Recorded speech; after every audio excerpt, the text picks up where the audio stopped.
A very good morning to you. This is the Fixed Wing Guide channel. My name is Stuart Lomas. Dreadful day here in Manchester. We've had gale force winds overnight, and this morning not quite as windy, but chucking it down with rain, but it's Manchester, so you know. What I want to talk about today is a couple of things. The first one, very short, the fickle nature of social media. I find it very odd. I am a Twitter user. Unlike a lot of Twitter users, I follow, I think, 28 people. None of them are kind of celebrities or anybody we know in particular. They are people who interest me. Twitter is my news feed. It is technology feed, that kind of thing. And I do have a few followers on Twitter. I think it's about 33. But it's funny, I never went into Twitter, or indeed this, to get followers. And as I've said previously, I do appreciate that people are interested enough not only to watch this rubbish, but to subscribe, and thank you to those who have. So what I want to get to very succinctly here is how fickle things are. I had yesterday on here 5 subscribers, 2 of which I couldn't see on my list, 1 who I could think who it was, and that's proved to be the case, and thank you very much indeed yet again, Mr. Bruddock. And 1 who had assumedly a private profile. Now today, whilst I was loading on and just generally having a mooch through YouTube, I found that mysteriously the one that had a private profile has disappeared. So I now have 4 subscribers on here. Now it amazes me that so many people who do YouTube videos or put their 140 characters on Twitter get so upset apparently by not having subscribers or followers. There are people out there that you actively see on YouTube saying things like, you know, my subscriber count has just flattened off. Come on, let's get subscribing. People will subscribe if they want to subscribe. It's entirely up to them. Anybody who's out there thinking that if they beg and plead for more subscribers are indeed silly pleaders. But it is fickle, because I found that since my early days on Twitter, I'm a relatively newcomer to YouTube, of course, that one comment on Twitter can boost your followers. I mean, I made one Twitter once about social well-being in the UK, and within about 25 to 30 minutes I had 8 new followers on Twitter, and all it takes is that one thing to resonate with the public. And I'm not saying that those 8 followers have stayed with me through good and bad, but some have. And my nature of my Twitter feed is very similar to my nature here on YouTube, is that I will say stuff that people won't like, I will say stuff that people do like, but I always stress that the views that I express on here are my own. They are not influenced by outside parties. They don't have a political agenda. Unfortunately for my partner, who gets annoyed with me very, very much, a very black and white person.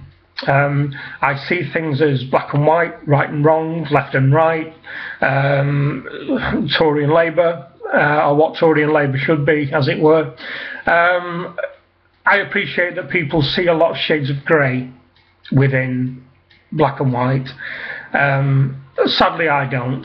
My view on life is that if something is done to somebody which is obviously wrong, that person should pay for that, regardless of what background they come from, and so on and so forth. So my view is very clear cut, and I will always give you my true thoughts and true views on things, and if that costs me subscribers on here or followers on Twitter, then so shall it be. But the fickle nature of social media, from what I see, is very evident, and if you are one of those people who worry about not getting subscribers, or subscribers leaving you, or followers leaving you, or friends unfriending you if you're on Facebook, don't.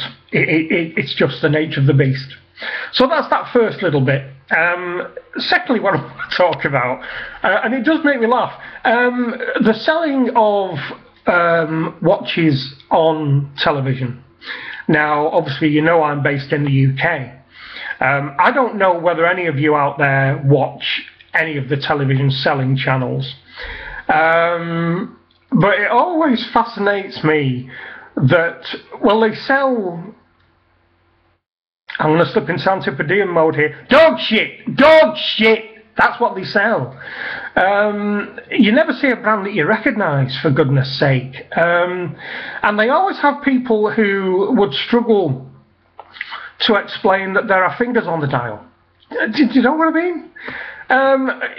Not that I'm saying that they should have watch snobs on television selling channels, but come on. I mean, you're selling watches to people who are interested in watches. Or do they assume that the people who watch television selling channels are just mindless, brainless morons who have nothing better to do than watch television selling channels? Now, the reason I watch television selling channels is I have chronic pain, and one of the best things for pain, good tip here, good tip, forget about your painkillers and always remember diversion. Diversion will take your mind off pain. It just does.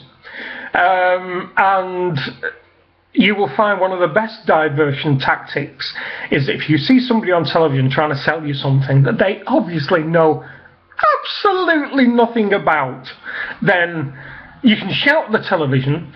That gets rid of angst. Angst gets rid of tension, and tension gets rid of pain. So, Dr. Lomas here giving you a worthwhile tip for today.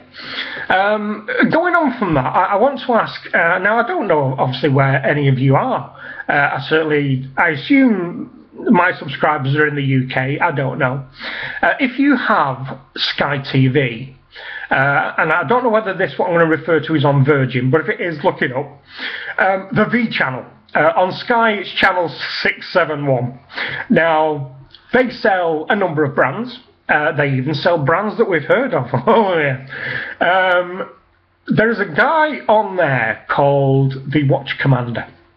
God bless his cotton socks. He, from his accent, sounds as though he hails from New York originally, or somewhere in New England. He has been running now for the best part of 20 years, not on Sky all the time. He's been on Sky for the last about 8, I think, so on and so forth. There is 2 women who are quite easy on the eye. There is a young lady called Katie Boggs, who was a California girl, blonde, good looking, as you would expect, and a Welsh lass called Liz Fuller. Now, Liz Fuller it was known to me because she used to be a beauty queen and was, I think, Miss UK or Miss Wales or Miss Great Britain or something like that many moons ago. Now, they like to make the V channel more personal, the 2 girls do, but the Watch Commander likes to explain that the V channel is for watch collectors. It is indeed a collectors network. Now, the Watch Commander's real name is Danny Blair. Now, Danny is very keen on selling 3 particular brands. One is Oceanaut. Another brand is C-Pro, and the 3rd brand is one called Christian Van Sant, or Christian Van Sant, as he likes to say. Now, what he doesn't tell you when he's pushing these particular watches is that he is the CEO of Oceanaut Watch Group.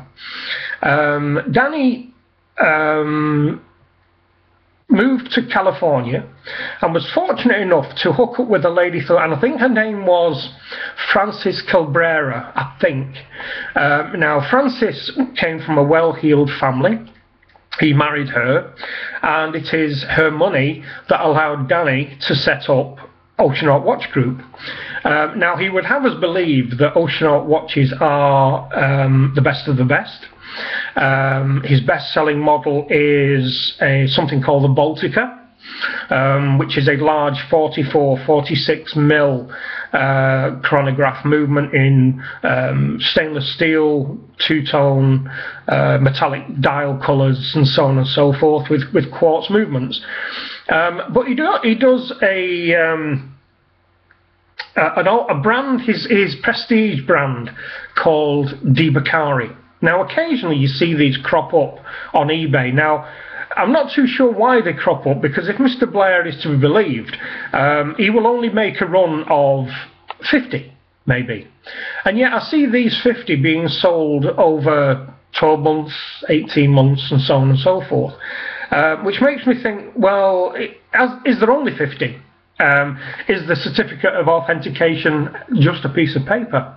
And if they are so good, why do they appear on eBay when of late there has been a couple of 00 out of 50 serial numbers? Now, as we're aware, 00 generally goes to the company owner, 01 will go to the CEO, 02 generally go to the CFO, and so on and so forth. So why are 00s appearing on the television? Makes you wonder.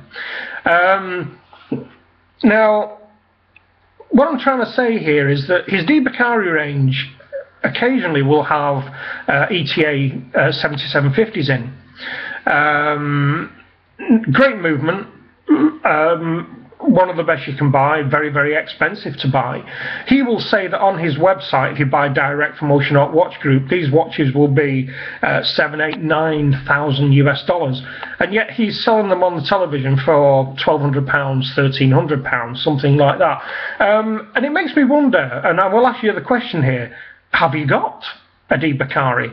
Have you got an Oceanaut? Have you got a C Pro, or have you got a Christian Van Sant? If so, let me know. Do you know anything about these brands? Is it nonsense he's talking? I have an awful feeling it is nonsense that he's talking. But you never know. But the problem that I've got with him is that these numbers, these limited numbers, I mean, you never see an Omega, for instance, that's 50. Omega don't make just 50 watches. Their limited editions are in the thousands, 10,000s, and I don't think they number them. I could be wrong, but I don't think they do. So how can you still be selling 50 of these watches 2 years after, 18 months after? I don't realise how you can do that. But I do watch teleselling channels. I find them diversionary. It helps me feel better, and it does make me smile when so-called watch experts can extol the virtues of a brand which nobody's ever heard of and give such limited numbers that you think will be snatched up in no time at all.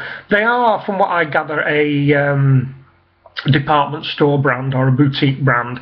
We will never see them in mainstay jewellers here in the UK ever. I don't think I've ever seen them in a shop in the UK. Let me know if I'm wrong.